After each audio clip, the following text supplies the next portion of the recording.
자, 우스갯소리지만은 그 사실인 것 같아요. 그게. 그 너같이 많이 나오면 우리가 뭐 필요하면 맨날 먹기만 하고 막 뭐 노래나 부르고 싸움이나 하고 맨날 그렇게 사는데. 그렇죠. 로봇이 일 다 해버리면 이제 사람은 이제 예. 진짜 노는 일만 해야죠. 로봇은 사람이 하는 거는 술이나 로봇이 먹고. 하지 않도. 예. 근데 사람이 로봇을 만들었기 때문에 그 사람은 그 뭐고 이기지 싶은데. 그 사람들이 아니, 사람이 뭐 만드는 저기, 생각이나 뭐, 하면 다행이지. 자녀들 낳으면은 자녀들이 다 못합니까? 그 인간이잖아. 예? 인간이잖아, 자식. 사실 인간이 만든 것은 그 또한 인간인. 그래서 요즘 뭐라 그럽니까? 인공지능 이러는 거예요. 이것은 자연지능 그러지만 사람이 말하는 인공지능 그런 거예요. 그 지능이다 뭐 그것은 점점 사람과 똑같아지는 거예요. 최근에 인공지능을 통해서 바둑에서 세계에서 제일 잘하는 바둑 두는 사람과 해가지고 예. 4대 5판 해가지고 4판 지고 1판밖에 못 이겼어요. 근데 중국의 세계 1위 바둑한테는 5판 전체를 졌어요. 1판도 못 이겼어요, 인간이. 맞아요. 그러니까 인간이 만들어 놓은 진화한테 인간이 못 이기는 거예요. 지고 있으니까. 예? 근데 이거는 가면 갈수록 점점 더 심해질 거라는 거예요. 그렇다고 생각할 거 모르네. 예. 그러니까 자, 바둑도 못 이겨. 자, 법률 시험을 보세요. 누가 이겼어요? 인공지능이. 사법시험은 전부 인공지능이 다 붙을 거예요. 예? 그렇게 중국의 의사시험 또 인공지능이 통과를 했다 그러더라고요. 그러게. 의사시험이겠어요? 그러니까 사람이 할 수 있는 일은 뭔가요? 이거는 비논리적이고, 이거는 뭐, 어떻게 보면 미친 짓 같은 거나, 이 사람이 할 수 있지. 그렇지 않은 것은 전부 이제 로봇가 다 할 거라는 거예요. 인공지능이 장착된. 그럼 어떻게 됐어요? 이제 나중에 로봇이 볼 때는 점점 보면은, 야, 씨, 나는 이렇게 어려운 일 하고 우리가 돈 다 벌어주고 하는데 저 인간들은 뭐 하는 거야? 맨날 술 처먹고. 먹기만 하고 놀이만 내고. 그러니까, 인간은 필요 없다. 인간은 필요가 없는 거야. 필요 없는 것은 다 없애버려야 되는 거야. 그래서 그런 사회가 올지도 모른다. 이게 그렇게 먼 날이 아니다. 그럴 것 같아. 예? 로봇을 자꾸 만드니까. 전쟁도 로봇가 새로운 종의 탄생 뭐 이렇게도 볼 수가 있겠네요. 그렇죠. 그렇죠. 새로운 종. 그 예, IBM에서 개발한 왓슨 인공지능이 암을 진단하는 그 정확도가 96%래요. 일반 의사들은 뭐 68%인가 뭐 그 정도 되는데 비교가 안 되는 수준. 의료계에는 이미 더 많이 적용이 되고 있죠. 치매 상담가들도 인공지능이 더 잘한다. 자, 그래서, 사람이 만들어놔면 되는데 그게 사람한테 이긴다. 예. 기계는 완전하니까. 더 그다음- 거의 사람이 만든 줄 알아. 아니 자식이 불안한 자식은 아버지가 만든 줄 모르고 아버지 죽이잖아. 맞아, 요즘은 막. 근데 로봇가 어떻게 알겠노? 그래서 아이고, 그 엄마가 과학계에서 강의 갔다 빠져가지고 지금 이제 그 인공지능 관련해서 의논이 되고 있는 이제 제일 그 풀어야 될 숙제가 윤리. 그러니까 개발한 인공지능을 어떻게 활용하고 어떻게 적용할 것이냐 하는 것을 그러니까 그 제도화하고 윤리적으로 어느 만큼 컨트롤할 수 있는가에 대한 게 논의되고 있다 그러더라고요. 그러니까 아직까지는 답이 없고. 그런 논의는 관념적인 논의이기 때문에 사실은 그런 역할을 못 하는 거예요. 자, 그래서 또 재미난 이야기를 해요. 관념적인만 하는지 뭐 알아요. 로봇을 요즘은 옛날에는 어떤 이 원칙을 준 로봇이었어요. 이렇게 작동하라 저렇게 작동하라 전부 프로그래밍했어요. 요즘은 학습 로봇입니다. 그러니까 우리가 학교 들어가서 이렇게 배우듯이 컴퓨터도 계속 이런 경험을 통해서 학습해 가도록 되어 있어요. 그런데 로봇에 학습을 시키다 보니까 어떤 문제가 발생하냐 하면은 이제 사람들하고 대화하고 이러면서 이제 이 생활에 대한 학습을 해가는 거예요. 그러니까 착한 사람 만나면 착한 로봇이 되는데 나쁜 놈 만나면 나쁜 로봇이 되는 거예요. 아, 사람하고 똑같네. 똑같죠? 네. 자, 그러니까 사람의 데이터를 범죄자는 로봇을 범죄자를 만드는 거예요. 로봇을 범죄자를 만드는 거예요. 그 로봇을 학습을 시키다 보니까 이제 가령 여기에는 좀 온순한 말들을 쓰는 사람들한테 학습을 시키니까 로봇가 온순한 말을 쓰는 거예요. 그런데 막말하니까 로봇가 막 막말하는 거예요. 학습이 돼. 예? 자, 그러니 봐요. 우리가 윤리 교육을 안 시켜서 사회가 이렇습니까? 이 사회에 우리가 맨날 도덕을 이야기 안 해서 사회가 이렇습니까? 외국 사람들 왔을 때 윤리 교육을 시킨다면은 달라질까요? 윤리 헌장을 지킨다면 다 지킬까요? 그 뭐 로봇이 영리하네요. 예? 그 뭐고 악한 사람한테는 악하게 대해야만은 그 사람이 아니, 그 사람은 이제 나중에 오면은 착한 사람한테도 그런다니까요? 착한 사람은 착한 게 착하게 안 되고 아니죠. 저 나쁜 사람하고 착한 사람 만나면 나쁜 사람이 착한 사람 됩니까? 나쁜 사람이 착한 사람이 아니 그사님 외국 사람들을 욕쟁이 할머니한테 붙이나는 거의 말인 줄 알고 몽땅 병원에 영화 배워갖고 한다. 맞아요. 그하고 똑같아. 왜 저 할리라고 하는 예. 그 사람은 예. 한국 와서 부산에 있으니까 완전 부산 사투리 쓰잖아. 그 사람은 그렇게 하는 말이야. 외국인이 한국에 와서 저 전라도 하면 전라도 사투리 쓰고 그런 거거든요. 자 보세요. 그럼 나쁜 사람하고 착한 사람하고 둘이 만나면은 나쁜 사람이 착한 사람이 됩니까? 착한 사람 만나도 이쪽에는 말을 가령 공손하게 해도 저쪽에 공손하게 합니까? 로봇도 똑같은 거예요. 예? 저쪽에서 이미 학습이 된 사람은 착한 사람을 만나도 예, 맞다. 예, 이렇게 되는 거예요. 욕쟁이 할머니한테 태어난 손주는 어디 가면 욕만 어디 가면 하는 거야. 공부하고. 예, 그래서 이제 우리가 과학의 발전하는데 어떤 이런 생명공학을 하면서 윤리 헌장을 가령 만들고 안 만들고라고 해야 하면 될 거라고 하지만 그건 전혀 의미가 없어요.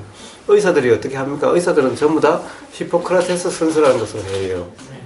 거기 뭡니까? 돈보다 생명을 중시한다라고 자기들은 맨날 해놓고 실제로 그렇습니까? 아니죠. 그래가지고 되는 것이 아닌 거예요. 자, 결국에는 뭡니까? 자, 그렇다고 해서 너무 걱정할 거 없어요. 걱정할 거 없어요.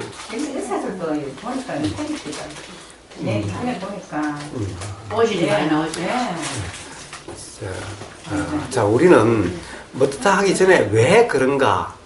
이렇게 되는 이치가 뭔가? 항상 이 점에 대한 이 자각, 터득이 있어야 되는 거예요. 자, 이미 세상은 어떻습니까? 의사들도 양심적인 의사가 있고, 그렇지 못한 의사가 있고, 수하게 많지만은, 결국 도대체 이렇게 작용되는 작용의 이치가 뭔가라는 겁니다. 오실이 나올 수도 있겠지, 뭐, 사람. 자, 생명과학에 대해서, 자연과학에 대해서 제가 그렇게 많이 올려놓는 것도 바로 맨날 우리가 이야기하는 자연의 이치, 뭐, 법이라고 하는 여기. 그러니까 결국에는,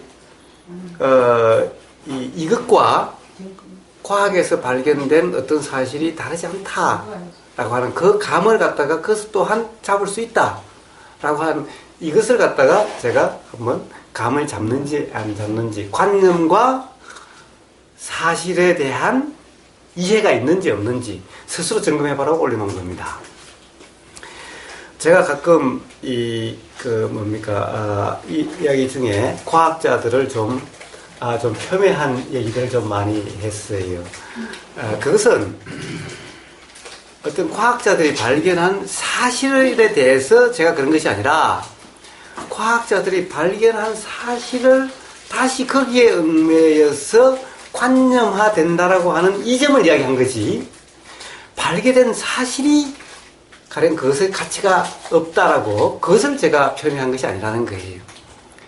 과학자들이 발견한 사실은 제가 보면서 아주 신선할 정도로, 어떻게 보면 거꾸로 저는 그것을 실제로 확인하지 못하고 자각된 거지만은 그 사람들은 확인한 사실로 주니까 저한테는 오히려 확인이 되는 점검이 되잖아요. 이 이치라고 하는, 모든 이치라고 하는 것이 다르지 않다는 거예요. 이게 확인되는 과학적으로도 점점 그렇게 발견되어지고 있다. 발견된 단편들만 봐도 과학자들이 내린 결론을 보지 마시고 과학자들이 발견한 사실을 보면은 바로 우리가 맨날 이야기하는 이 이치, 자연의 이치, 법이라고 하는 것과 다르지 않다라는 거예요.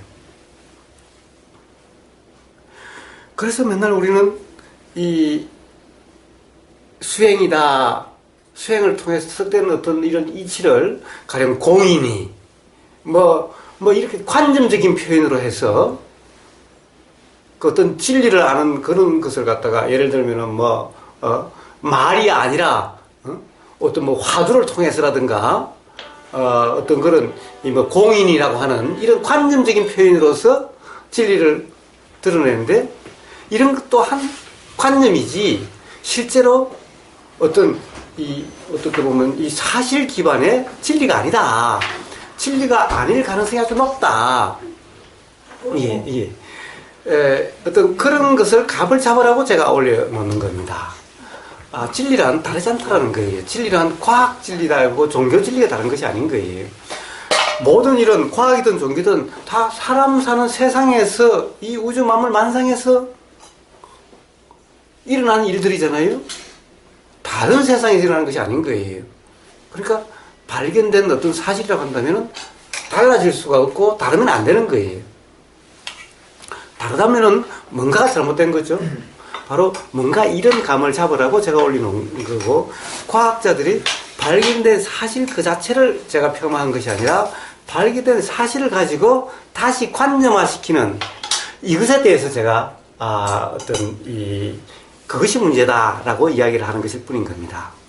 그래서 물론 이 올리는 동영상 중에 많은 부분이 관념화된 제일 처음 발견된 사실을 이야기하면은 이게 이치와 그 맥을 같이 하는 것이 많은데 이걸 가지고 내린 결론을 뒤에 가서 이야기하는 것은 전부 관념화된 것이 많다라는 거예요. 그래서 제가 보기에는 관념적인 비약이 심하다 여전히 라고 제가 그 과학자 두 분한테 이야기하는 건데 이 두 분 또한 한국생명공학연구원에서 전부 교수급 최고 책임자들이니까 아주 권위자들입니다. 그래서 그런 얘기들을 했습니다. 과학자들 또한 자기들이 발견된 어떤 진리라고 생각되는 그런데 얽매이거나 고정되면은 그럼 바로 관념화된다. 이 과학자들이 사실 어떻게 보면은 이 수행자들을 조금 어떤 과학자들은 많이 우습게 보는 경우도 있죠. 또 물론 수행자들도 그런 면이 있지만은 그래서 보기에는 여전히 무지몽매하다라는 거죠. 무지하다라는 거죠. 여전히 어떤 사실 기반이 아닌 뜬구름 잡기식이고 관념화된 거라는 거예요. 과학자들의 관념은 그래도 과학 기반의 관념이라고 하지만 이쪽에는 사실 수행자 쪽에서는 도대체 무슨 기반의 관념이냐는 거예요. 자기가 체험한 거 아니면 들은 사실에 대한 결국 관념화된 것이 점점 더 관념으로 빠져든 것은 아닌가라는 거예요. 그래서 제가 과학자들을 만나면 그렇습니다. 과학자들한테도 자, 뭘 발견하더라도 여기에 또 한 얽매이면은 바로 다시 관념화돼서 똑같은 상황이 된다. 바로 이런 과학적 사실이 새로 계속 발견된다는 이런 사실들이 뭐냐? 지금 이 순간 발견된 것 또한 그렇다라고 예외 없다 또는 앞으로 안 변할 거라고 단정할 수 있는 사람이 누가 있느냐? 라고 한다면 이것도 그냥 발견된 하나의 사실, 드는 하나의 생각, 이해야지 이것이 맞다라고 규정하는 순간 똑같은 오류, 계속되는 반복되는 오류 속에 또 빠지는 것이 아니냐 라고 그런 얘기를 했는데 그분들도 수긍을 하시고 그래서 그분들도 그래서 요즘 박사학위를 유효기간을 둬야 된다는 얘기도 나오고 있다라는 겁니다. 자, 그래서 제가 과학자들 표명하는 것은 바로 관념화를 끝없이 반복적으로 하고 있는 이 점을 이야기한 거지 발견된 사실에서 통찰로 가지 못하고 이치적인 깨달음으로 가지 못하는 이것을 이야기한 거지 발견된 사실 자체를 제가 폄하한 것은 아니다라는 거예요. 교사님 욕심이 있어서 교사랑 그 통찰 그렇게 진리로 간다. 우리 그 부처님 진리로 간다 그러면 엄청난 건데. 예. 그런데 점점 자연과학 또한 그것을 통해서 연구를 하신 분들이 그런 감을 잡고 있습니다. 자기들은 쓸지 예. 그렇습니다. 그렇게 잡기는 한데 다시 관념에 또 빠지고 또 발견하고 또 빠지고 또 발견하고 또 빠지고를 끝없이 반복하고 있는 거예요. 이 수행자들이 뭔가가 깨달아진 것 같으면은 이제 알아진 것 같으면은 그것이 관념화되고 하는 거와 별 다르질 않아요. 예, 별 다르질 않아요. 연구를 이게 삶에다가 적용시켜야 되는데 연구는 연구고 과학은 과학인 거지. 그것이 나하고 될 수가 네, 없지. 그러니까 나라는 관념 안에 있으니까 그게 분리되어 있기 때문에 적용이 안 되는. 될 수 없는 거는 자기들은 그걸 하는 거지. 우리처럼 이렇게 하는 사람들도 왔다 갔다 하는데 계속 왔다 갔다 하는데. 근데 최근에 서양의 뭐 학자들 유튜브나 페이스북 보면 많이 올라오거든요. 과학자들이 뭐 에너지가 사람이 죽는다고 해서 소멸하는 게 아니고 없어지는 것도 아니고 태어난다고 해서 에너지가 더해지는 것도 아니고 불변하고 그대로다. 죽음이 끝이 아니다. 너무 과학적으로 그 사람들이 뭐 이렇게 연구한 것이 많이 나오는데 그게 만약에 그 발견한 그 연구 결과를 자기한테 고스란히 적용한다면 엄청난 통찰이 되는 거잖아요. 그렇죠. 그게 이제 안 되는 그렇죠. 안타까워. 그래서 그런 얘기를 하더라고요. 그래도 제가 만난 그 두 분, 그분은 이제 명상마을에 지금 이제 운영해온 두 분이 있어서 만났는데, 그래도 자기들은 생명공학이죠. 가령 요즘 뭐 기계공학 이러면 좀 삶과 좀 동떨어진 같은 느낌이 들 텐데, 생명공학이니까 사실은 직접 생명하고 연관성이 돼 있고 자기 자신의 문제이기도 한 거예요. 그래서 그런 연구들 하고 있는데 이것이 맨날 사실을 발견해 놓고 관념화되기 때문에 사실은 어떤 통찰에 이르지 못하고 그런 것인 거예요. 즉 이것은 뭡니까? 여전히 어떤 이 관념적인 존재라고 하는 이 틀로서 해석을 하기 때문에 그런 문제가 발생을 하는 거예요.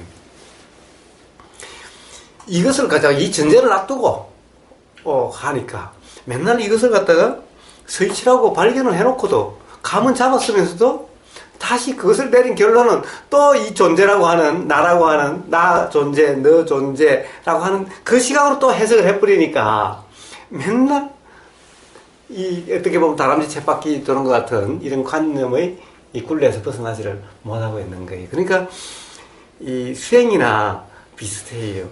맨날 이야기하지만 나라는 관념 하에서 아무리 수행을 해도 결국에는 쳇바퀴 돌고 있는 꼴이밖에 안 된다는 거예요. 그럼 설치하신 분은 시험자는 스님들보다 훨씬 낫잖아요. 예. 자, 그 다음에 이제 더 나아가서 한번 봅시다. 자, 이제, 그런 이제 생명공학, 또 뇌과학. 뇌과학도 아주 놀랍죠? 자, 뇌과학이 어땠습니까? 자, 제가 맨날 보이는 것이 착각이다. 보이는 그대로 믿지 말라고 그랬습니다. 저는 과학적으로 그것을 어떻게 증명할 수는 없었어요. 그런데 뇌과학자 이번에 올리는 거 봤죠? 정말 놀랍지 않습니까? 사실 우리는 사실 그대로 볼 수가 없다는 거예요. 우리가 보인다는 하는 건 사실대로 보는 것이 아니라는 거예요. 보인다는 것을 대표적으로 이야기했지만은 들리는 것도 마찬가지고 느껴지는 것도 마찬가지고 냄새도 마찬가지고 맛도 마찬가지인 거예요. 이 모든 것이 다 이 보인다는 이 사실이 빨갛다 이런 사실이 사실이 아니라는 거예요. 이게 전부 내의 이 조작 스토리라는 내가 쓴 소설이라는 거예요. 이렇게 보인다 저렇게 보인다는 것이 우리는 들리면 욕한다 이게 전부 다 내가 쓴 소설이지 기가 욕을 듣는 것이 아니라는 거예요. 생각해서 이 보면은 그 어떻게 보면 놀랍지 않습니까? 깜짝 놀랄 정도로 그런 거예요. 그런 내과 그런 것들이. 그사님은 그거 보시고 참 재미있으시겠네요. 재미있죠? 재미있죠? 예를 들면 저는 그런 사실 그 사람들은 실제로 카메라 찍듯이 찍어 이 망막에 찍힌 상 이런 것을 분석하고 그것이 어떻게 이 시신경 이런 것을 분석해서 내린 결론이죠. 단지 저는 경험적인 차이로서 감이 잡힌 거죠. 근데 놀랍게 뭐 같죠. 거의 어떤 사실은 거의 같아요. 관념적으로 해석한 거 빼놓고 사실로 보면은. 그러니까 절대 우리는 이 보이는 것이 보이는 것대로라고 믿는다면은 이것이 이렇다라고 규정하면은 전부 착각이고 사실 실제가 아니라는 거예요. 그러니까 규정할 수 없다라고 제가 맨날 규정할 수 없어서 규정하지 않는 거라고 맨날 이야기하는 이유가 그래서 도란 그냥 보이면 보이는 그대로지 이것이 그렇다라고 규정하면 안 된다라고 그럼 바로 착각이라고 맨날 이야기하는 이유가 거기 있는 거예요. 착각해서 산다니까 내 말이 맞다 그러고 그건 내가 그거 봤는데 왜 그게 그래 안 나냐고 매 그러고 산다니까. 그런데 기본적으로 우리는 이 사실대로 볼 수가 없다는 거예요. 사실을 사실대로 볼 수가 없다는 거예요. 전부 이 내가 쓴 소설이라는 거예요. 그런데 그럼 내는 소설을 어떻게 쓰느냐는 거예요. 내에 보면 그 사람이 보다시피 내는 고기 덩어리예요. 거기에 뭔가 가령 뭐 처리하는 뭐가 있는 것도 아니에요. 전부 그냥 서치고 시신경이야 그냥. 아 세상에 여기에 뭐가 컴퓨터가 들어앉았다든가 또는 누군가가 해석해 준다든가 뭐가 있으면은 그런데 없다라는 거예요. 자 우리가 뭐 아리아식 하지만은 저장된 것도 없대요. 아무리 찾아봐도 저장고도. 생각이라고 그 생각이라고는 그건 어디에 있습니까?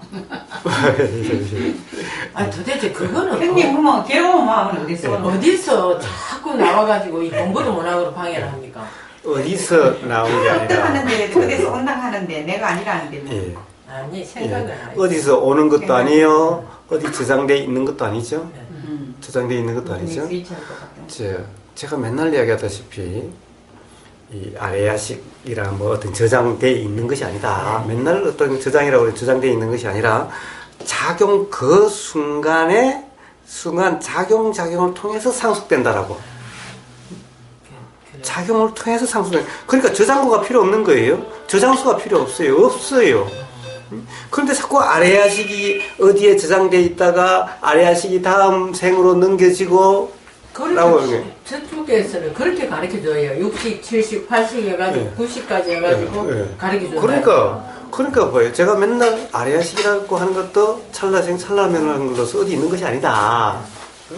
저장소가 있는 것이 아니고 과거에 다 저장됐다가 나오고 이런 것이 아니다라고 눈의 이야기를 하는데 잘 안 믿기시죠? 잘 안 맡기시는데 자 과학적 사실로 내를 아무리 쪼개보고 실험을 해보고 온갖 것을 다 해봐도 없다는 거예요. 어디 저장되어 있는 것도 없고 처리하는 존재도 없고 처리하는 것도 없고 이게 이 일종의 단지 스위치처럼 이 켜지고 꺼지고 하는 시신경을 통해서 계속 그런 식으로 전기 신호 같다라고 그러죠. 자, 이 전기 신호가 계속 그런 것이 아니라 끊기고 열리고라고 하는 이 작용을 통해서 이렇게 연결되어져 가는데 제가 이 작용을 통한 과거 모든 경험의 상속 자꾸 이어져 가는 것을 이야기를 많이 해놨으니까 한번 들어보십시오. 바로 연기. 전기 스파크라는 걸 네가 그걸 해석하는 건 그 스파크 현상 스파크는 그렇잖아요. 그 기술적인 걸 물어보면 저는 잘 몰라요. 그렇다는 거예요. 이게 생각이라고는 그 스위치 생각이라고는 그거하고 친하지를 안 하면 되겠네요. 친하게 지내지만 안 하면 되겠어요. 그거. 우리 맨날 그거 잡고 논다 아닙니까? 예. 친하고 지나고 안 지나고 작용되고 있는 걸 뭐 친하다 안 친하다라고 해서 뭐 달라지게 하나도 없고. 안 친할 수가 없어. 아니 친하게. 그러니까 자꾸 논다라는 것은 착각이라는 거죠. 자꾸 노는 그런 것은 없다라는 거예요. 그냥 작용되는 것이 이렇지. 아니 그 스위치가 이렇게 딱 접히는 순간에 어떤 소위 양기적으로 상속되는 그 순간일 것 같다는 생각이 들으네요. 그러게 전체적인 틀은 그런데 거기 가령 예를 들어서 그런 스위치가 어떻게 작용되는지에 대해서는 그 사람이 설명을 안 하니 그런 사실까지는 모르는 거예요. 사실은 몰라도 부사님 아시잖아요. 아, 예, 예. 그러니까, 작용의 연기를 통한 상속이죠? 그렇죠. 작용의 연기를 통한 상속이죠? 네. 그럼 작용의 연기를 통해서 상속이니까, 이 작용이 있으면은 이 작용이 있는 거죠? 네. 이 작용이 있으면은 스위치가 탁 켜져서 다음 작용이 있고, 네. 예? 이 작용이 없으면 스위치가 떨어져서 네. 이 작용도 없고, 이렇게 되고, 그러니까 이 작용이 있으면 이 작용이 있는, 이렇게 연결되는데, 이 작용과 이 작용은 스위치가 떨어지고 붙고 하는지 완전히 다른 작용이죠. 그럼에도 불구하고 이 작용의 모든 가령 어떤 이 경험이 요 작용으로 고스란히 넘어간다는 거예요. 전혀 다르지만은 물론 앞에 거도 그 앞에 거하고 또 그랬죠. 자, 이렇게 되는 것이 어디 저장소가 있어서 여기에 과거의 경험이 다 있다는 것이 아닌 거예요. 이렇게 생각은 작용되는 거예요. 예. 연기작용이 어떤 과학적인 그런 설명으로 되어가는 어떤 과정이 있지 않을까 생각이 들어요. 근데 그 사람들이 가령 연기를 안다면은 그걸 어떻게 연기적으로 설명할지 모르는데 그 사람들이 모르니 저는 과학을 모르고 그 사람들은 이걸 모르니 단지 좀 표현이 좀 뭔가 감을 잡은 것 같기는 한데 실질적으로 저는 그 사실이 어떻게 되는 건지에 대한 감이 없고 그 사람들은 이치에 대한 감이 없으니 서로 지금 딴 말을 하고 있는데 이제 이 느끼기에 그래도 가장 예. 비슷한 얘기를 하고 있다라고 느낍니다. 그분은 훨씬 낫죠. 시원찮은 우리보다. 자, 그렇다고 해서 그 사람이 가령 예를 들면 무주상님보다 깨달음이 먼저 일어난다라고 이야기할 수가 없다는 거예요. 왜냐하면 계속해서 관념화 작업을 하고 또 발견하고 또 관념화 작업을 하고 또 발견하고 또 관념화 작업. 끝없는 관념의 틀 속에서 그냥 살 뿐인 거예요. 오히려 이제 그런 것을 느끼신 무주상님이 더 빨리 가령 어떤 이 깨달음이 일어날 가능성이 훨씬 높죠. 자, 그렇다고 한다면은 이제 이런 겁니다. 자, 이제 그 과학을 들면요, 이거는 뭐 놀라움을 넘어서 거의 두려움, 불안, 공포로 오게 돼요. 시어도님 어땠습니까? 저는 별로 걱정 안 돼요. 왜 걱정이 안 돼요? 김대식 교수는 뭐 몇 년만 살다가 죽어야 될 거라고 그러는데. 그거는 우리 몸과 마음이 이대로라고 보는 관점. 거기다 놓지 말고 우리의 믿을래. 머리가 이쪽으로 갖고 와라. 지금 로봇들을 아무리 선차하게 만든다고 해도 우리가 이 몸 이 자체라고 생각하는 거랑 이 몸이 아니라 이 몸을 있게 작용이라고 표현해야 되나요? 예. 그 더 큰 힘이 작용되는 그 힘이 있는데 그거는 빼버리고 요 현상 하나만 가지고 이거를 그렇게 그게 과학적으로 그게 둥글들이 있는데 이렇게 요 모양이 이대로 있는 걸 카드식으로 보는 개념하고 여기 이렇게 10명, 20명이 있으면 20명이 다 다르고 그런 게 그거는 그거 하나가 정리적으로 딱 떨어져서 그거 하나만 카피해가지고 이게 상황 설정이 된다 하면은 별 문제가 아닌데 우리는 서로 영향을 받고 이렇게 주고받고 있잖아요. 예. 그런 거 어떻게 그걸 어떻게 하라는 게 뭘 어떻게? 지금 어떻게 말씀해요? 아니 저는 밝히냐 안 밝히냐의 문제가 아니라 자 이게 점점 과학이 발전할수록 어떻게 됩니까? 가령 인공지능이 나오고 그렇게 된다고 그랬죠. 그래서 김대식 교수는 인공지능이 나와서 앞으로 그렇게 되면은 인간은 나중에 인공지능들이 없애려고 할 수도 있으니까 자기는 그때까지만 살고 죽어야 되겠다. 그러니까 그런 것을 듣고 전체를 보면 발전해가는 이런 것들을 보면은 와 이게 우리가 생각했던 이제 낭만이라는 없죠. 과학이 점점 발전하는 건 낭만도 없고 삶의 그런 어떻게 보면은 자, 과학이 막 내과학부터 시작해서 자연과학, 뭐 인공지능, 또 가령 진화론, 생명의 탄생부터 해서 생명의 발전 이런 것들 다 보다 보면은 야, 이건 뭐 사람이 산다는 것에 대한 낭만도 없고, 앞으로 말해 인공지능이 나오면은 이거 뭐 미래도 불확실하고 신비한 점도 없고, 이 도대체 이 인간이라는 게 이게 이 삶이 도대체 이 무슨 재미인지, 예? 예를 들면 뭐 개나 사람이나 다 한 뿔에서 나온 그렇지 싸치 뭐 개나 사람이나 사실 다를 바 없다. 뭐 더 그 이대한 존재라고 할 수도 없다.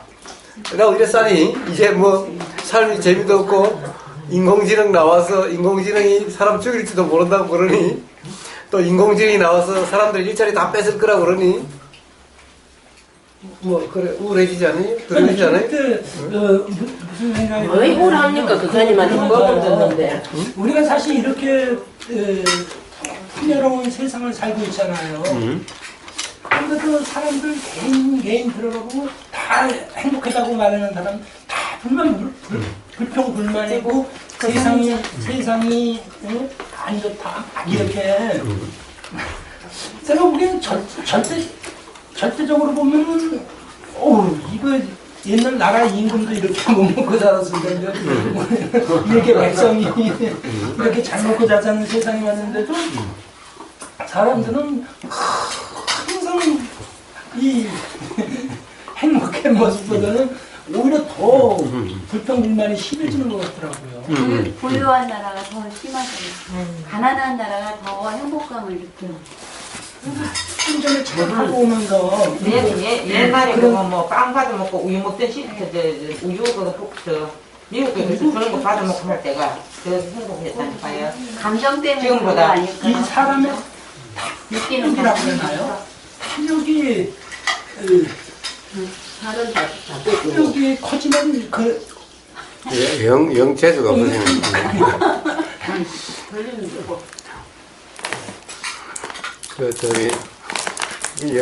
신호령님은 술꾼이 아니시네.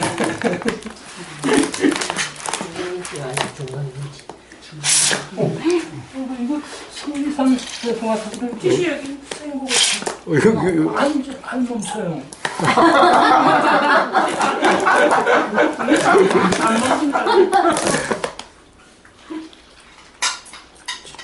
멀리서 와서 어떡해. 조금 됐어. 이게 그렇다고 언제까지 기다리겠어요?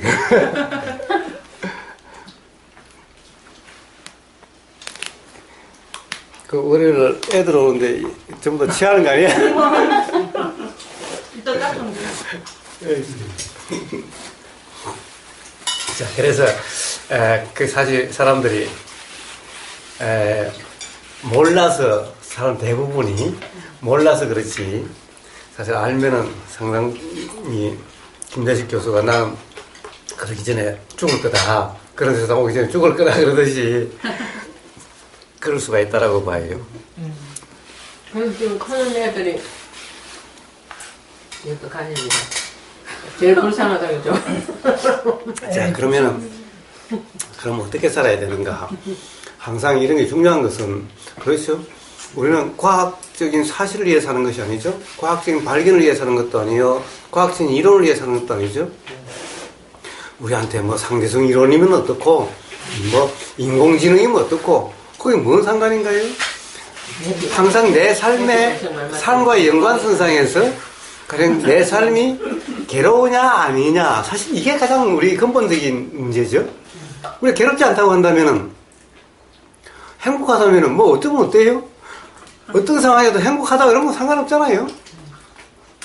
그런데 문제는 돈이 많아도 행복하지 못하고 돈이 없어도 행복하지 못하고 뭐 병원이 저렇게 좋아도 행복하지 못하고 신호등이 말 맞잖아. 옛날 임금처럼 먹어도 행복하지 못하고 이게 행복하지 못하다고 하는 괴롭다라는 이게 문제인 거죠. 그런데 이제 괴로울 일이 더 생겼어요. 요즘 사회적으로 젊은 사람들의 괴로움이 뭡니까? 요즘 취직 못해서 죠? 저 뭐 노량진에 가면 뭐 공시생들이 뭐 몇십만 명이라나? 응? 그 노란진에 수들 아니십니까? 왜 그래 수지요? 사는 사람들이 1년에 몇 억이랍니다. 연봉이. 예, 그러니까 문제는 자 뭐 모든 사람이 그러면 괜찮은데 자 이제 지금도 아니 지금 아직까지 인공지능이 많이 없을 때도 일자리가 없어서 이러는데 자 이제 교수들 다 잘려 의사들 다 잘려 변호사 다 잘려 판사 다 잘려 이제 제조 공장에서도 작업장에서 일하는 사람들 다 잘려 이제 뭐 먹고 살죠? 그럼 정치인들은 왜 하려나? 정치인도 잘리려나? 정치인도 자를지 모르죠. 그 저기 뭐 영화 같은 데 보면 벌써 로봇이 지배하는 사회가 오면은 정치인도 다 잘리겠지요. 예? 의사결정을 우리가 더 잘해. 너가 정치가보다 이럴 수 있죠. 자, 그러려면은 이게 남의 문제가 아니죠. 이제 남의 문제가 아닙니다. 자, 어떻게 살 거냐는 거예요. 설명서.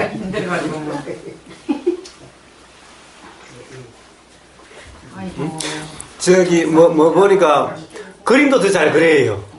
음악 작곡도 잘해요. 누가 해? 선생님들도 잘린대요 앞으로. 맞아. 필수가 없으니까. 필수를. 담배 뛰어버렸네. 난 힘들어도. 인공지능은 절대 애들 뭐 울고 똥 산다고 집던지지 않을 거 아니야. 그렇죠. 때리고. 그 나쁜 교사한테 배운 또 인공지능을 또 그럴 아, 그럴 수 있겠다. 그런데 나쁜 교수라도 나쁘게 만들지는 않아. 인공지능은 뭐 나쁘게 안 만들걸. 그거는 나쁘게 안 그럼 그 만들. 사람한테 물어봐야지. 자, 근데 이제 뜯겠냐고. 김대식 교수가 앞으로 어떤 사회의 변화에 대해서 저희가 이제 살아가는 법에 대해서 이야기를 했어요. 어떻게 살아가야 되는가. 사람들이 다 이렇게 이야기하고 나면은 무책임하게 그냥 그렇게만 이야기해놓으면 어쩌냐. 우리 이제 불안해서 어떻게 살아라고. 그렇게 이야기해놓으면 이제 우리 불안해서 어떻게 사냐. 벌써 바둑의 인공지능이 학습을 통해서 1년 만에 학습을 통해 가지고 세계 최강자를 그냥 한 판 더 막 완전히 전성을 했죠. 인공지능이. 자, 이렇게 하면은 이것을 적용하면은 모든 분야 전문 모든 분야에 다 그렇다. 이게 몇 년 후의 문제가 아니다. 바로 바둑이 당장 1년 만에 그렇게 됐듯이 사실은 바로 몇 년 사이에 다 그렇게 될 거다. 자, 그럼 도대체 이런 데 어떻게 살 거냐. 그런데 문제는 인공지능을 모든 집에 누구나 다 한 대씩 가지고 있다면은 문제는 다르죠. 그러면 뭐 각자 다 인공지능 시키고 자기는 편히 놀면 되죠. 인공지능이 돈 벌어올 테니까. 근데 인공지능은 돈 있는 사람이 다 가질 거라는 거예요. 그러면 또 없는 사람도 문제가 되겠네. 네, 자꾸 더 좋은 인공지능을 돈 많은 사람이 자꾸 만들어서 결국에는 인공지능을 시켜가지고 모든 돈을 다 끌어모으겠죠. 가령 지금은 가령 부자가 한 20%고 못 사는 사람이 80%라면은 한 20%의 부자가 80% 전체보다도 더 많은 부를 가지고 있는 거라면 이제 앞으로는 0.001%가 99.99%보다 더 많이 가지고 있을 거다. 자, 이런 사회의 불균등을 어떻게 할 거냐. 그러면은 0.001%가 이제 정치 권력부터 시작해서 모든 권력을 다 잡을 거다. 어떻게 살아야 될 거냐라는 거예요. 그래서 뭐 제일 처음에는 이제 인공지능하고 경쟁을 한다. 이거는 완전 필패. 바둑에서 봤다시피 이거는 뭐 이길 수가 없다. 또 뭐라고 그러더라? 또 뭐 그 저기 인공지능을 뭐 사람들이 윤리 현장이라 만들어서 또 뭐 이렇게 이용한다고 그러던가? 이것도 불가능하고 항상 그런 것은 나오게 돼 있다. 제가 그때 생각나는 건 뭐냐면 우리가 돈이 많으면 어떤 사람이 돈을 많이 갖고 있잖아요.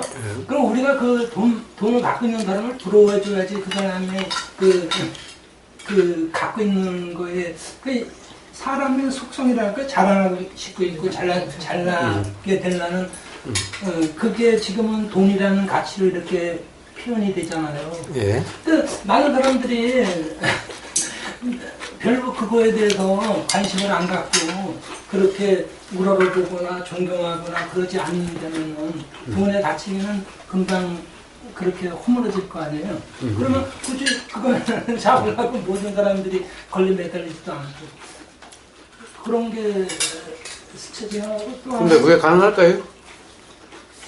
그래서 이 동그란 어떤 원안에다가 불을 떼면은 그 안에서 그 용기가 펴지든지 아니면 용기 안에서 압력을 못 견디면은 그 안에서 나름 어떤 많은 용기 자체가 안 깨진다면은 그 안에서 다른 어떤 작용이 일어나지 않을까 이런 생각을 하는데 이 생각이 왜 그러냐면 지금 지구가 뜨거워진다고 그러잖아요. 그 사람들 탐욕이 그게 계속 확장되잖아요. 이런 어떤 영역에서.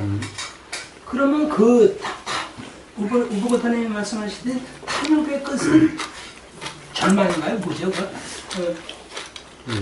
끝은 좌절로 끝나지. 근데 욕망, 탐욕이 커지면 그럴수록 좌절도 커질 거 아니에요. 그럼 비닉진 부익부가 누리는 사람이 그쪽으로 커지면 그 반대에 고통받는 사람들도 그만큼 많아질 거고요. 그렇죠. 그런 걸 생각했을 때 가만히 보면 우보거사님 같은 분이 이렇게 그런 돌아가는 에너지 속에서 그걸 중화시키게 계속 사람들한테 그런 말씀을 해주시는 게 아닌가. 그걸 말하려니까. 얼마나 그게 수긍하고 우보거사님한테 아직도 말을 들을 수 있을까? 자, 보십시오. 그래서 우선은 자, 돈의 가치를 안 준다면 사회 전체로 돈의 가치를 안 준다면 아마 신호님 말씀처럼 그러면은 부자 되려고 하질 않을 거고 더구나 돈 가지고 있어봤자 별 소용도 없으니까 돈도 나눠주고 그럴지도 몰라요. 그런데 과연 그게 가능할까요? 예를 들면 봐요. 최근에 이 신문에 난 내용 중에 하나 이런 게 있죠. 재벌 아들이 이 변호사들 모임에 가서 이 변호사들을 갖다가 군기를 잡았다고 그러죠. 그러니까 변호사라고 하면 우리나라는 그래도 사회적으로 성공한 사람들 아니에요? 그렇죠. 그 사람들도 돈 앞에서 꼼짝을 못 하지요. 이제 28살짜리가 똑바로 앉아 너가 아버지 뭐 하시냐 그러고 머리채를 끌어잡은데. 그리고 또 나중에 경찰서에 가서 그냥 나가놓고 있어야 변호사들이 하여튼 또 나중에 경찰서에 가서 처벌받기 원하지 않는다고 다 그랬다고 그러죠? 처벌을 원하지 않는다고. 고발을 했는데 나중에 취하했잖아요. 신호등이 세상에. 그러니까 그래요. 세상에 돈에 대한 가치를 세상 사람들이 다 인정하지 않으면은 부자는 재미도 없고 돈을 가지고 있을 이유가 하나도 없어서 그러면 아마 해결될지 몰라요. 두 번째는요. 어느 계층의 1%가 그걸 싹쓸이 한다면 나머지 99%가 어느 임계점에 나가면 켜질 거 아니에요. 그렇죠. 그거는 가능해요. 자, 그것은 뭡니까? 그것이 바로 자연 악순환의 이치인 거예요. 그게 자연의 이치입니다. 그것이 동양적으로 보면 태극 이론인 겁니다. 어느 것이 극에 가면은 다시 반대로 오게 돼 있어요. 자, 이제 그런 사회의 불평등이 일어나면은 이제 폭동이 일어난다든가 아마 이제 부자 때려 죽이자라고 하는 아마 이런 운동이 일어나게 될 거예요. 저 99%가 절대 빈곤이고 1%가 이제 인공지능이 나와서 인공지능의 모든 것을 부자가 다 가지고 있음으로 해서 이제 그렇다면 불을 다 끌어들일 수가 있죠. 모든 분야에 인공지능 보내가지고 다 하면 되는 거예요. 그러니까 부가 점점 심화돼서 99%가 절대 빈곤이고 1%가 이제 그렇게 되면은 그러면 이제 폭동이 일어나는 거예요. 그럼 이제 부자 때려 죽이자 이제 일어나는 거예요. 자, 그렇게 해서 다시 거꾸로 다시 돌아가고 또 반대로 가면은요, 이제 세상이 공평해졌어요. 부자 때려 죽이고 난 다음에 똑같이 다 나누자. 이제 앞으로 우리는 이제 욕심내지 말자. 그래서 모든 부를 n분의 1로 나눠서 살자. 그럼 어떻게 되겠어요? 그렇게 해서 제일 처음에 너무너무 좋아졌어요. 조금 있으니까 세상에 재미라고는 하나도 없어. 세상에 재미가 하나도 없어. 이거 뭐하러 살아? 새로 생긴 것마다 다 n분의 1로 쪼개는데 내가 뭐하러 일해? 나라는 관념이 있는 끝이 없는 거네요. 아, 그러니까 내가 그렇게 순환을 관념은 그렇게 순환은 그러니까 역사가 맨날 돌고 돈다라고 그러죠? 왜 그래요? 관념의 역사이기 때문에 그런 거예요. 관념적이기 때문에 그런 거예요. 그러니까 이쪽 끝으로 거기로 갔다가 다시 거기 되면 폭발을 해가지고 다시 이쪽 거기로 가고 이쪽 거기 되면 또 폭발을 해서 또 저쪽 것으로 가는 거예요. 민주주의와 공산주의라는 것도 똑같은 거예요. 우리는 지금 민주주의 좋다 그러죠? 어떻습니까? 혜안님, 민주주의 좋습니까? 세상에 불공평한 게 민주주의잖아요. 예? 그래도 민주주의가 좋지. 우리나라가 민주주의입니까? 예? 예, 그건 저한테 묻지 마시고요. 공산주의도 제일 처음에 이제 공산주의를 쓰는 그 뭡니까? 마르크스 있기 때는 공산주의는 딱 간단히 뭐냐? 능력대로 일하고 필요한 대로 나눠가는 거예요. 이상적인 사회예요. 지금 공산주의는 이름만 공산주의지 이 원래 공산주의라고 하는 이 이론에 맞지 않는 공산주의인 거예요. 근데 원래 제일 처음 공산주의는 자본주의에 대한 반발로 나왔어요. 이 불공평한 이런 세상이 좋은 세상이 아니다. 좋은 세상을 우리가 좀 만들자. 그래서 나온 게 공산주의예요. 그러니까 그때 실제가 아닌 공산주의 이론을 들은 젊은 사람들은, 학생들은 전부 다 공산주의에 폭 빠졌어요. 지금 그렇지 않아요. 아니, 지금은 이제 그렇지 않죠. 지금은 이제 실상을 아니까 그렇지 않은데, 제일 처음에 이론을 봤으면은 세상에, 자, 가령 예를 들어서 머리 좋은 사람은 머리로 하는 일, 힘 좋은 사람은 힘으로 하는 일을 해서 나온 생산된 모든 것을 필요한 만큼 4인 가족이 있으면 4인 가족이 먹고 살 만큼 가져가고 3인 가족이 있으면 3인 가족 먹고 살 만큼 가져가고 자기 버렸다고 자기 가져가는 게 아니라 자 이러면 도대체 빈곤의 격차도 없고 사회 불공평이 있을 수도 없죠. 이런 게 기본적으로 공산주의 개념인 거예요. 이게 그러니까 공산주의는 너무너무나 이상향인 거예요. 그런데 실제로 해보니까 그게 안 되거든. 그러니까 지금 공산주의라고 하는 것은 변질된 거지 원래 공산주의가 아니에요 지금. 그래서 민주주의가 나타나는 거지 제일 처음에는 공산주의는 민주주의에 대한 반발로 일어난 것인 거예요. 민주주의라는 것이 하면 할수록 점점 사회적인 불공평, 이 빈부의 격차, 이 어떤 노동에 대한 소외 이런 것 때문에 삶이 괴롭다 이것 때문에 일어난 반성으로서 일어난 겁니다 원래. 그래서 이론만 따지자면은 민주주의보다 공산주의가 훨씬 좋은 거예요.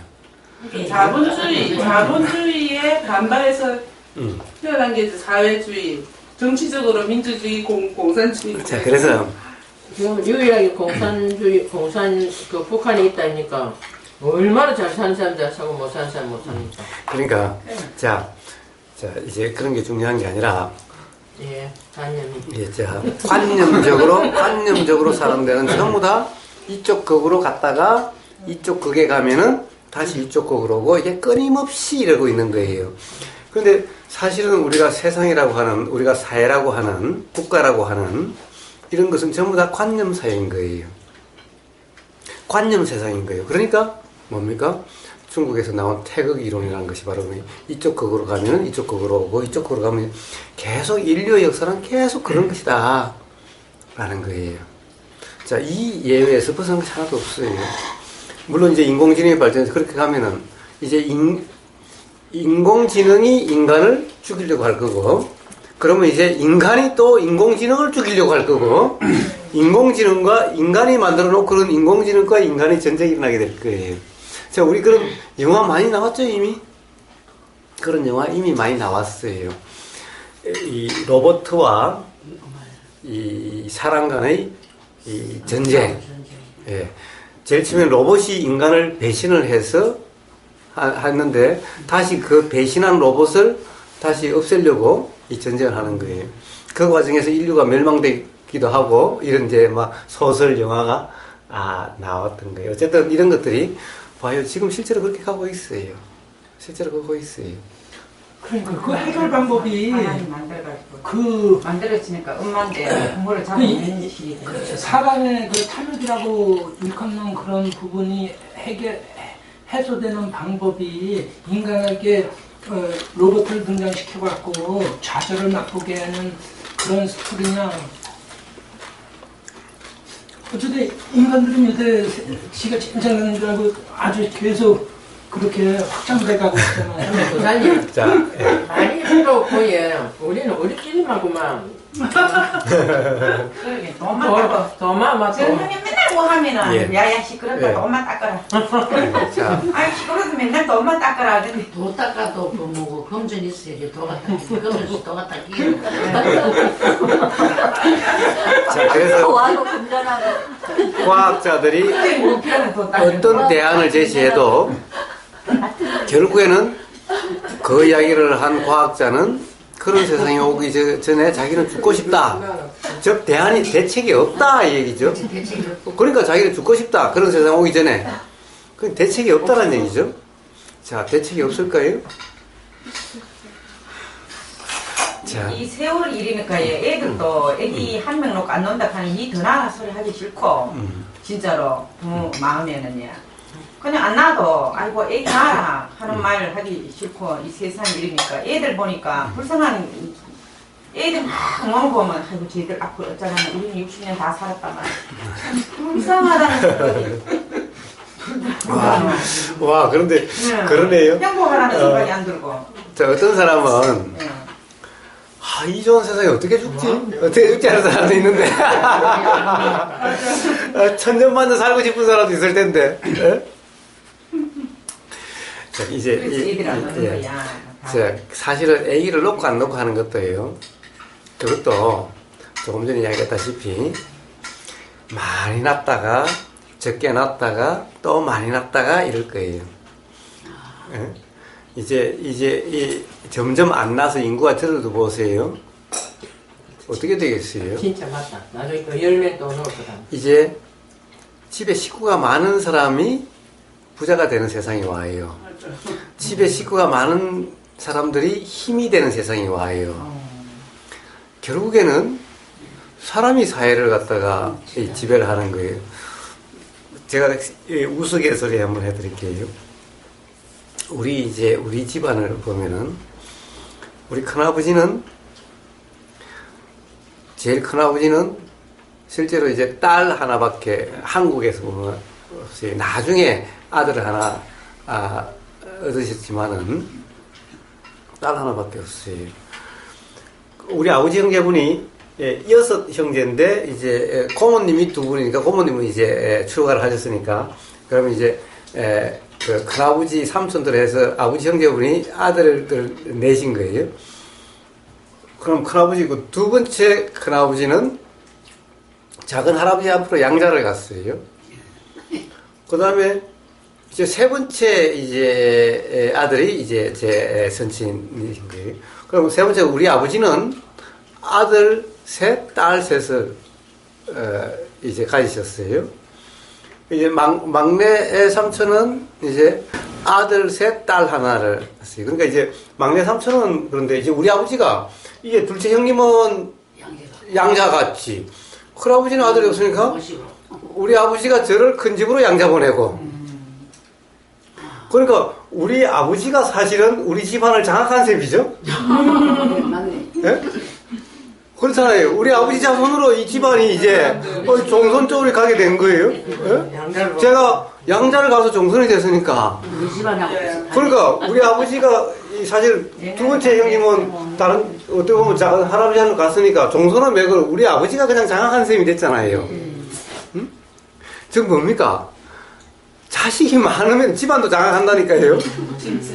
예. 근데 그 시대는 안 들어올걸요, 그래서. 아니요. 아니요.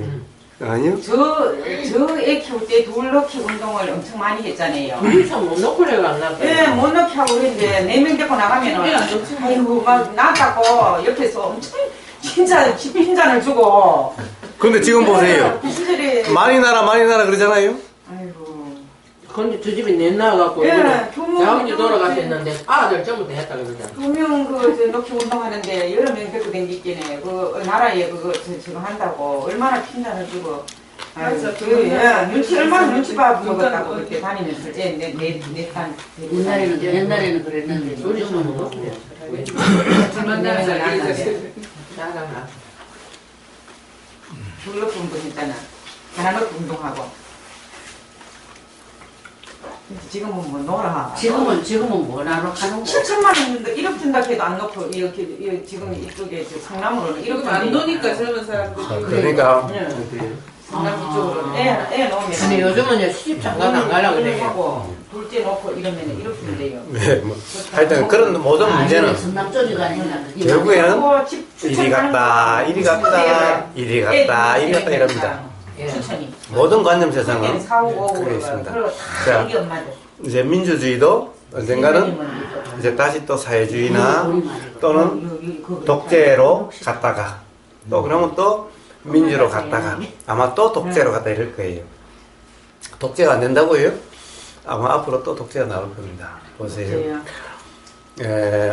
어디가 독재가 나옵니까? 나만이야? 나만이야? 나뿐만 아니라 세상의 민주주의가 그 로마 공화정이었다가 로마를 정복한 그 다음에 그 지나가서 옥타비아누스라고 하는 사람이 자기가 황제가 되어버렸어요. 민주정은 로마 민주정에서부터 시작됐는데 그러다가 독재정으로 황제로 나왔어요. 프랑스 대혁명이 있고 난 다음에 하고 난 다음에 이제 절대왕정을 무너뜨리잖아요. 그 다음에 이제 민주를 하겠다고 그래놓고는 좀 있다가 나폴레옹이 황제가 돼버렸어요. 자, 이 사회란, 관념의 사회란 항상 그렇게 왔다 갔다 하는 겁니다.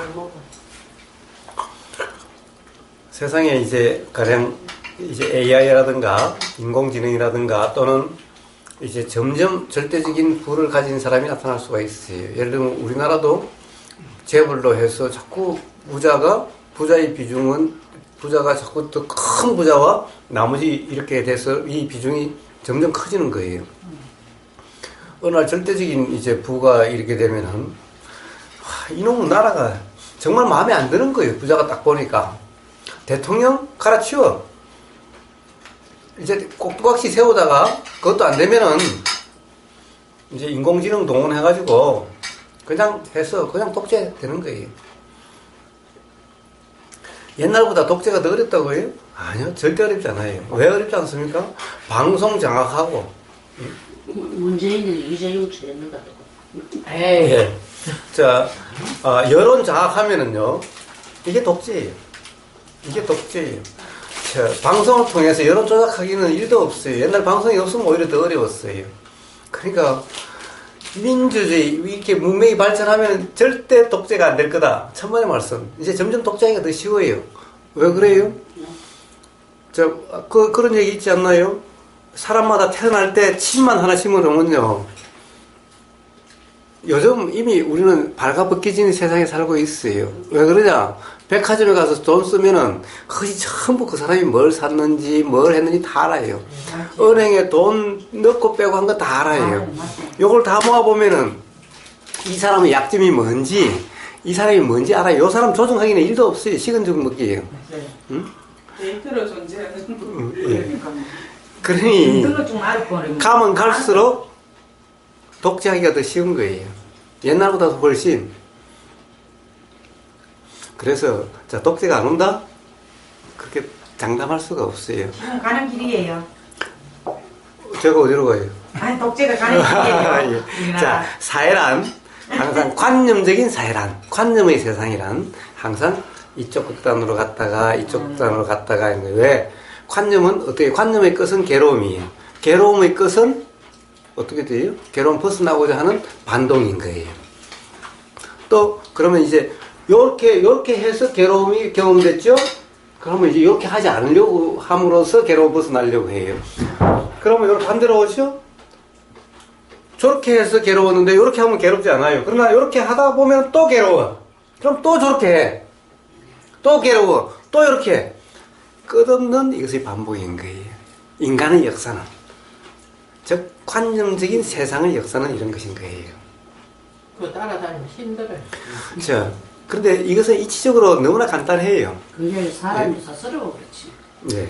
그런데 자, 도대체 이것을 이 흐름은요 어느 누구도 어느 한 사람이 막을 수가 없어요.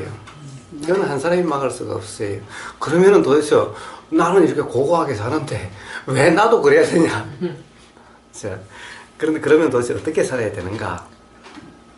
뭐 다 눈치채셨겠습니다만은 자, 세상이 어떠냐에 따라서 사람이 행복할 수 있느냐 없느냐가 결정되지 않아요. 네. 내한테 미는 거지. 돈이 있고 없음에 따라서 행복이 결정되지 않아요. 날씨가 좋고 나쁘고의 행복이 결정되지 않아요. 예를 들면 1년 내내 봄이나 가을 날씨 같으면 행복할 것 같죠? 그 우리나라는 이렇게 막 춥고 덥고 이게 있으면 사실 여름과 겨울은 없었으면 좋겠잖아요. 미얀마 같은 데 가면요, 사실 돈 들 일이 뭐가 있죠? 1년 내내 그냥 옷 흐름한 거 그냥 가릴 때만 가리면 돼요. 집이 왜 필요하죠? 가릴 때만 가리면 돼요. 그냥 나무 판자로 해가지고 양철판 해가지고 뭐 구멍 숭숭 뚫어도 상관없어요. 행복률은 사람들이 더 좋은 것 같더라고요. 자, 집 짓는데 돈이 듭니까? 뭐 옷 산다고 돈이 듭니까? 뭐 에어컨이 필요합니까? 뭐 냉장고가 냉장고는 필요하나? 냉장고도 없어요. 예, 하여튼 예, 사실 돈 들 일이 살아가는데 돈 들 일이 별로 없어요. 그리고 또 마음 쓰는 것도 필요하니까 그 사람들은 마음대로 자기들 그냥 사는데. 그 다음에 날이 따뜻하니까 이 논농사를요 1년에 3모작 이상을 할 수가 있어요. 쌀 풍부하죠. 또 날이 따뜻하니까 물만 있는데 가면 물고기가 해요. 거짓말하고 메기가 이막시게요. 이막시게. 메기 보고 저는 놀랐어요. 메기가 한 마리만 잡으면 며칠 먹어도 돼. 근데 이게 그냥 논에도 바글바글 그냥 물고기가 조그만 또랑만 있으면 바글바글해요. 약은 안 치는 갑다 그지 한국처럼. 약 칠 일이 별로 없죠. 농약을 안 치는. 예, 약값이 더 들지. 왜냐면 그냥 가만히 놔두면은 옛날 한국도 소나기가 오면은 미꾸라지가 우리 바다가 땅바다 마당에 떨어지고. 아니 거기는 그런 거보다 나락을 베고 나면 떠나죠. 베고 나면 떠나죠. 아, 그게. 예. 배고 나면 또는 순간이 될까? 순간이 나지. 순간이. 심하게 쌀이 나서 아이 그러니까 쌀은 내 한 3모작 해요. 뭐 쌀은. 근데 이제 달래. 요즘은 이제 옛날에는 그래 놔뒀죠. 왜냐면은 많이 날 필요가 없잖아요. 먹고 살면 됐지 뭐 또 어떻게 하고. 요즘은 이제 외국에 팔아야 되니까 배고 일하는 데는 소출이 적으니까 그럼 이제 새로 심죠. 이래야 많이 나니까.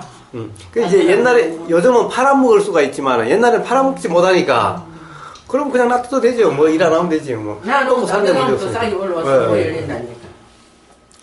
자, 그게 돈 들 일이 없죠. 그러면 행복한가요 다? 그건 하나 다 행복한가요?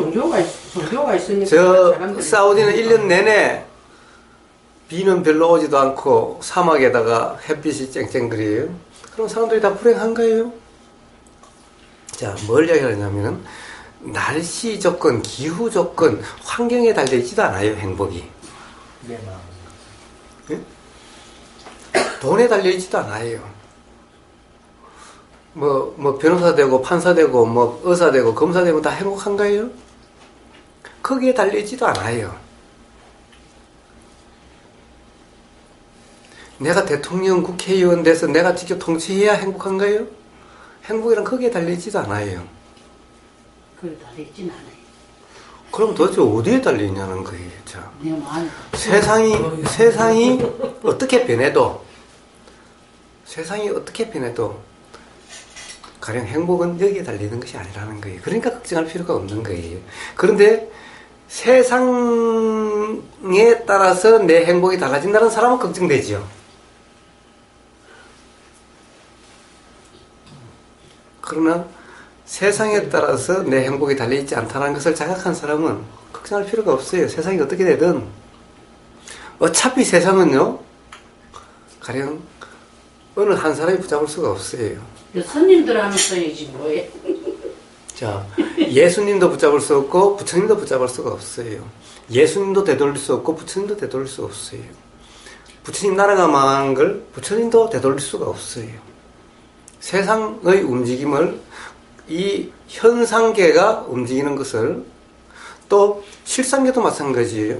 현상계와 실상계가 다른 것이 아니지만 현상계가 실상계고 실상계가 현상계이지만 이 작용의 이치를 어느 정도 바꿀 수 없는 것인 거예요. 이 이치가 바로 자연의 이치죠. 이것은 하느님도 못 바꾸고 예수님도 못 바꾸고 부처님도 못 바꾸는 거예요. 자, 문제는 그런 것이 바꿔서 됐다라고 생각하는 사람들은 삶이 항상 불안하고 힘들게 돼요. 자, 바로 정치가들, 과학자들 다 바꾸려고 하는 거죠. 물론 그거 아닌 사람들도 어때요? 돈 많이 벌어서 자기 삶을 바꾸려고 하고 공부 많이 해서 출세해가지고 삶을 바꾸려고 하죠. 바뀌면은 내가 행복할 거라고 생각하죠. 바뀌면 괴롭지 않을 거라고 생각하죠. 이런 사람들은요, 자, 이미 돈을 가진 사람은 세상이 안 바뀌었으면 좋겠다고 생각하고, 왜냐면 바뀌면 위험해지잖아. 안 바뀌어서 그냥 계속 내가 돈 많이 가지고 있으면 좋지. 또 없는 사람은 어때요? 세상이 바뀌어야 된다고 생각하겠죠? 바뀌어야 내가 새로 돈을 가질 기회가 생길 테니. 자, 이래가지고서는 그 사람은 항상 행복해질 수가 없죠? 맨날 불안해요. 맨날 불안해요. 이제 과학이 이렇게 발전하고 이제 인공지능이 해서 새로운 게 나오면은 가진 사람들도 불안하고 모든 사람이 불안하게 돼요. 사실 알아도. 아직까지 대부분 몰라서 사실 유튜브에 올려놔도 뭐 딴 세상 같고 몰라서 그렇지 이게 피부로 느껴지기 시작하면은 다 불안하게 돼 있어요. 아니 로봇가 나와서 사람을 죽이면 죽으면 되지 뭘 걱정있는 거야. 그런데 바로 행복이라고 하는 것이 괴롭고 괴롭지 않는 것이 바로 환경에 달려있는 것이 아니다 라는 것을 아는 사람은 상관이 없죠. 어떻게 바뀌어도. 자, 환경이 어때도 어떻게 변해도 로봇 시대가 되든 민주주의든 공산주의든 돈이 많든 적든 문명이 발전하든 발전하지 않든 그에 따라서 괴롭고 괴롭지 않음이 바뀌지 않는 그런 사람은 그럼 아무 상관이 없어요. 어떻게 되든. 자, 이것만이 방법인 거예요. 이것은 시대를 막론하고 옛날이고 미래를 막론하고 동서고금을 할 거 다 해야 되는데 말을 너무 했네. 동서고금을 막론하고 아무 상관이 없죠. 이 이치가 뭡니까? 바로 이 이치가 부처님 말씀하신 도라는 이치인가입니다. 바로 수행이라는 이치인가입니다. 그래서 바로 자, 수행이라는 것은 저 어디 절간에 들고 숲속에 들어가서 하는 것이 아닌 거예요. 그런 것이 수행이 아니에요. 그런 것은 바로 이 과학 시대에 관념에 빠진 것일 뿐인 거예요. 바로 삶과 과학과 종교가 다르지 않는 그것이 바로 삶 전체인 거예요. 전부 하나인 거예요. 다른 것이 아닌 거예요. 바로 삶이 바로 도의 삶인 사람은 세상이 어떻게 바뀌어도 아무 상관이 없는 거예요. 어떻게 바뀌어도 불안하지도 않고 두렵지도 않고 괴롭지도 않는 거예요. 항상 자유로운 거예요. 바로 이 이치만이 누구든 괴로움을 벗어날 수 있는 유일한 길인 겁니다. 이게 부처님 말씀하신 바로 도가 바로 유일한 길이라고 하신 그 말씀인 겁니다. 결국 또 그 이야기 하려고 그랬지 말지만은 사실은 아무리 제가 그런 과학자들이 그런 얘기를 들어보고 다 봐도 부처님 말씀이 정말 틀리지 않다. 라는 것을 계속 확인될 뿐인 겁니다. 확인될 뿐인 겁니다. 제가 과학이론 이것을 갖다가 공부하라고 올리는 것이 아닌 겁니다.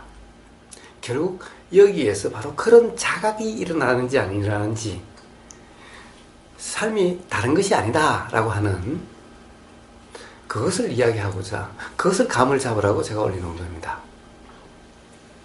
제가 그런 한국의 그런 석학들하고 이야기를 할 때, 같이 정신을 보면서 그런 이야기를 할 때 같이 대화에 끼울 수 있는 것은 제가 과학을 잘 알아서가 아닙니다.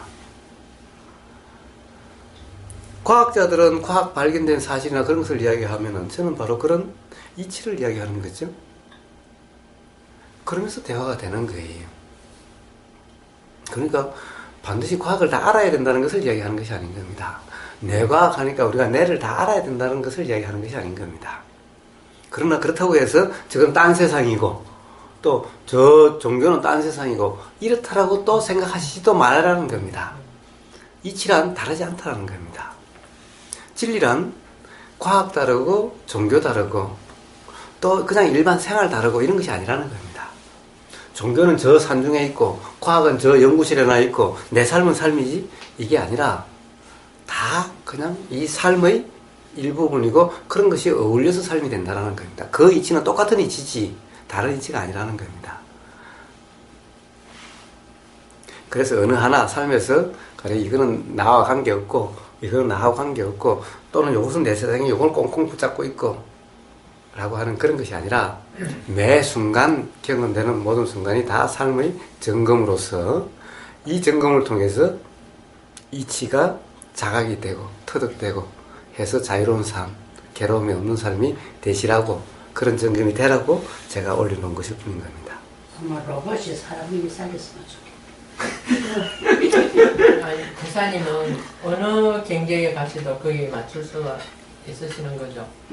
그런데 저도 경험을 한 게, 옛날에 다른교사 사장님 그 이제 댁에 가면 인사하러 가면 그 사장님이 자기 그 고민을 다 말씀을 하세요. 안일합순 사장님이었는데. 그러면 저는 그 아무 사업도 안 해봤는데 그 대답이 나와요, 그냥. 그러면 갈 때마다 저하고 막 그리 언어를 하시더라고요. 그래서 제가, 이게 부처님 공부를 하면 어느 때도 다 이렇게 적용이 되는구나 하는 걸 제가 그렇습니다. 그래서 이치란 과학자하고 만나면 과학 이야기를 할 수 있고, 그 체육하는 운동선수를 만나면은 운동을 이야기할 수 있고, 저 대장장이를 만나면 대장간 이야기를 할 수 있고, 또 장사하는 사람을 만나면 장사 얘기를 할 수 있는, 이것이 도고 이것이 수행이지, 도라는 것이 그런 거하고 전혀 관계없이 그냥 고고한 그런 것이 아닌 거예요. 도의 가치, 수행의 가치라는 것도 그런 것인 겁니다. 그래서 이 산중에 앉아서 그냥 공이 어떻고 뭐 허공이 어떻고 그런 것이 바로 수행이고 그런 것이 아니라는 겁니다. 삶 따로 수행 따로 이런 것이 아니라는 겁니다. 수행의 이치가 따로 있고 과학의 이치가 따로 있고 삶의 이치가 따로 있는 것이 아니라는 겁니다.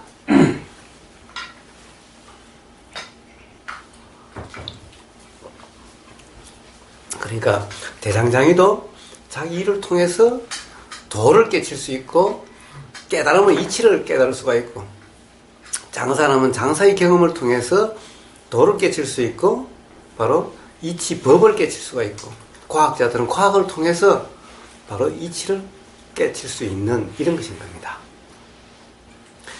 집에서 살림 사는 사람은 집에서 살림 설거지하고 밥하고 하는 것을 통해서 도를 깨치고 이치를 깨칠 수가 있는 것인 겁니다.